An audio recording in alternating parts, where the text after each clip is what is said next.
Yo, what's up guys? Welcome back to Locals. We are here with Bruce, a face you are all very familiar with on the channel right now. Bruce, you won the local today. Yep. You went 4-0 with Plunder Patroll. The best deck. Nice. So how did it go for you today? Good. Of course, with the new list coming out, it's actually a good buff for Plunder Patrol because your worst matchup now doesn't exist anymore. Yep. Rip Block Dragon. Yes. We were playing with the new ban list today, so Adamancipator is gone, which was the worst matchup for Plunder. Yeah. So that's really cool. So yeah, everything went great. I'm still testing out some new stuff because of Dragoon being in the format. I need to figure out some ratios, but this was the first day one build actually, and worked pretty okay. But yeah. I might change because of the new list. We don't know what the meta exactly is, so changes are gonna happen, I think. But okay, cool. So let's go straight into the deck profile. yes. So yeah, still the same Plunder monster ratio, everything at 3. You just need to see your engine to be able to play the game. So yeah, like I don't think I need to explain this for a third time why I still play these cards at 3. Yeah, it makes sense. It's the deck. It's a deck, yeah. Great. Also some new interactions which I will talk about. Some new cards that are in the deck. Also in the deck are 3 Phantasme and triple Ash Blossom. This is all I play for the hand traps right now. Okay.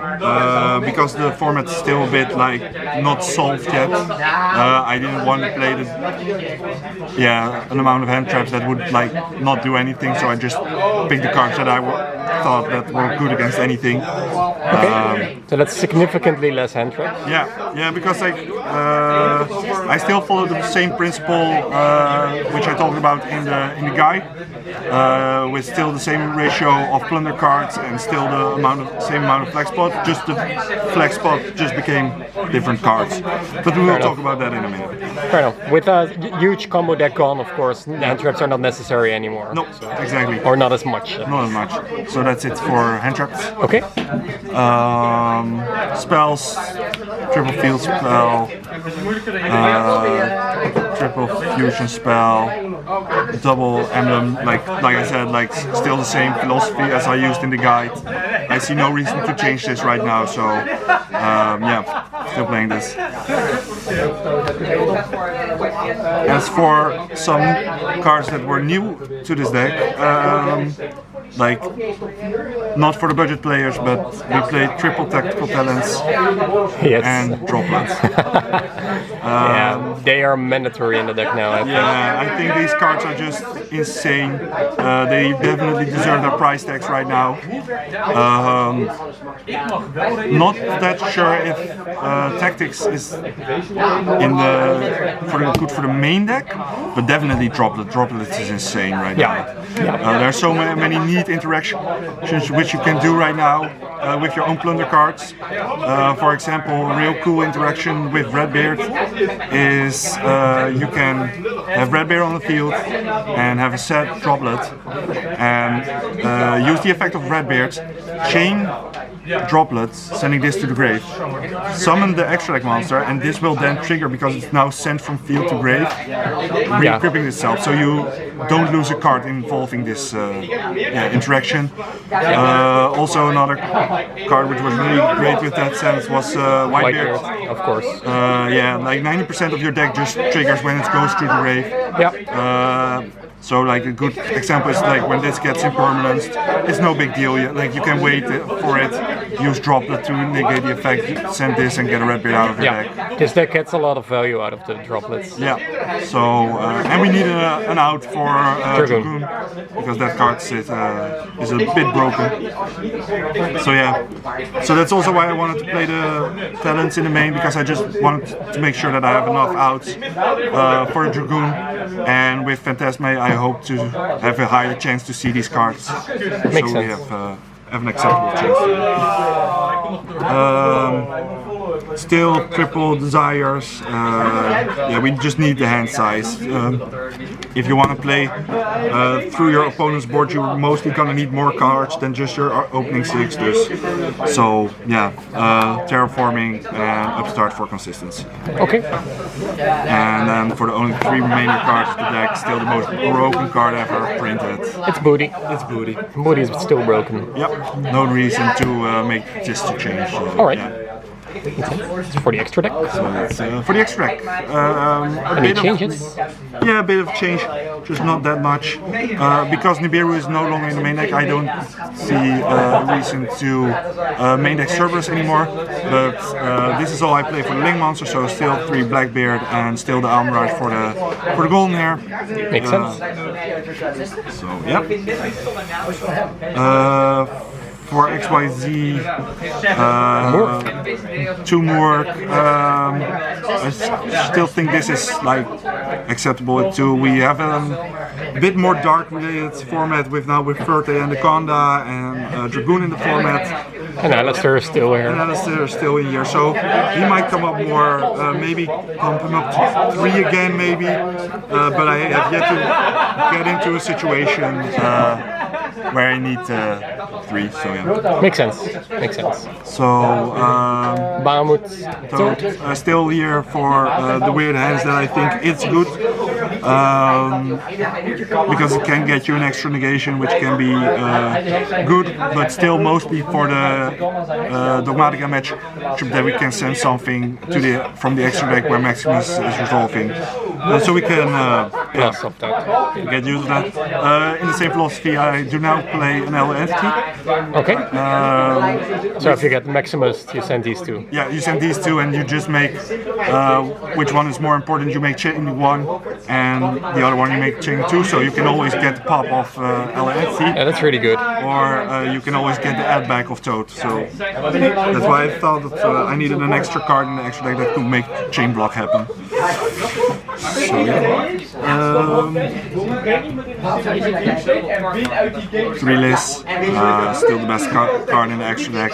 Yeah. Most versatile. I don't see why you shouldn't play 3 of these. It's just such a good card. Definitely agree. For synchros, 2 Bran. Yeah.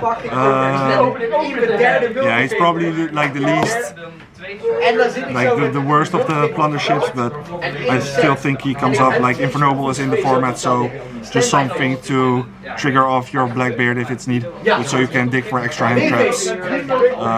Something really good. And for the last card I play Dragite. Dragite. I see you make this card so much. It's so good. Like definitely now with a more back row, except I expect a more back row heavy format with Eldritch in the format and Bardich coming back to 1, so we have to play around the Fog Blades again. So having an extra spell, Trap Negate, can really come up in certain scenarios. Yeah, makes sense. Anything spicy in the side deck? No, not really. I still think this is pretty much the same. Vanquish Top still really good on second. Still, Phyrexx didn't get banned, so yeah. I don't know what people will find out with that card, but like that card is insane. So I'm sure there will be some broken combo coming out in the next couple weeks that we will need. Definitely. Triple Nibiru, I wanted to have access to an extra blowout hand trap that for the combo decks that didn't go into Healthy Phyrexx or could make a negate before Healthy Phyrexx. So I wanted, and just like to make your combo matchup more acceptable. So I still think this is a bomb card like we need, and still like everything about these hand traps, like with the Phantasme, they summon a body, so they make sure your engine gets off more easily. I like Nibiru again in its format as well, especially since everything is just so unknown. Yeah, exactly, and because everything is unknown, I didn't want to like cite some random specific cards. Yeah, exactly. but some cards that now are inside, like our triple Lightning Storm and triple Twin Twister for the back row matchup. Budget deck. Yeah, yeah. These cards are like insane. So yeah, if you want to find budget options, like there are now, like Feather Duster is back, so that can really help right now. But I have this card, so I use this card, I guess. Roughly the same. Yeah. Roughly the same, but this is mostly for spell and trap removal. Okay. Well, because like I noticed that there are a lot of new cards that can really hinder this deck.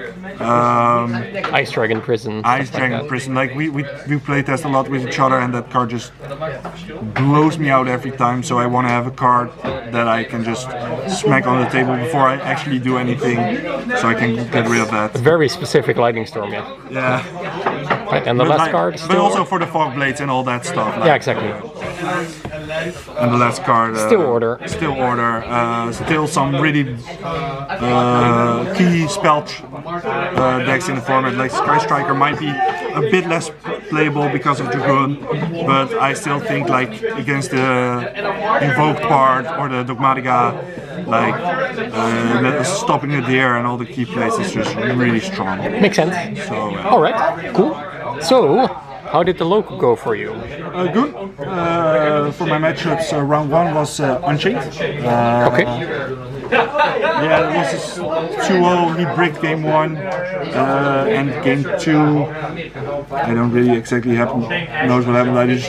I just used Plunder Patrol cards. Plunder Patrol card to keep banishing. That's particularly good against a deck that needs to get destroyed to gain their effects. So yeah, that was really good. Round 2, I played against Infernoid. Okay. Is that tough for you? It's scary. You need to respect imagination so hard in a matchup, and like you summon their fires, and Bran is not like particularly great against the deck. Like of course hitting Layer or Imagination. Yeah. Imagination or Banishment can be pretty impactful, but because your deck also uses a lot of graveyard as its resource. Yeah, it's a scary deck for you. Yeah, and now with the new rulings like that, that's something like this deck got hurt a bit by the rulings that DD Crow that cards need to activate on the spot. We are playing with those rulings. Yeah. We are playing with those rules, so yeah, that can get pretty scary if your opponent gets the right timing of your turn can just end. Exactly. But you won. But I won. So yeah, round 3 was against Zombie Eldritch. Okay. Like I don't know exactly what it happened. Like it was back and forth, but in the end I made a bit more damage in time. And you won. And I won, yeah. I don't know how that game would have proceeded, but he had a lot of spell shots. I can see it going back and forth. Yeah, like that was like iffy. And the finals. And round 4 was against Infernoble. Game 1 he does full combo, and I managed to break it actually. Okay. Just like I don't know how that actually happened, but I just like baited out the single negate of the Savage, and I just used Blackbeard and to make him work. And I managed to draw a droplet off the Blackbeard, and I was like, okay, game's now over from this point. Fair enough. And game 2, he won. He won. He decided for me to go first. He does impermanence on my Whitebeard. I have a droplet, so I think, okay, this is fine. He does Lightning Storm, and I'm like, okay, yeah. Oh, nice. And he managed to full combo and OTK me. Game 3. Like only 6 minutes on the clock, I let him go first. He comboed a bit, you did damage. I have a Phantasme. Yeah. So, and he ends on the Aurora Dawn, and I have a Phantasme, so I just kick for a bit of damage, and then you won. The clock run out. Right. And it was good. So you're 4-0 at locals. Your shared 4-0 together with Dinans was playing Rockets, yep. And you were going to play it out in the bar in a bit. Yep. And I really wonder how that will go for you. Well, good job, Bruce. Thank you for sharing the deck profile. Remember that if you want to see more of Bruce and more deck profiles, be sure to subscribe to the channel, because this will not be the last time we've seen Bruce. And definitely not. Thank you guys for watching, and we will see you in the next video. Bye, guys.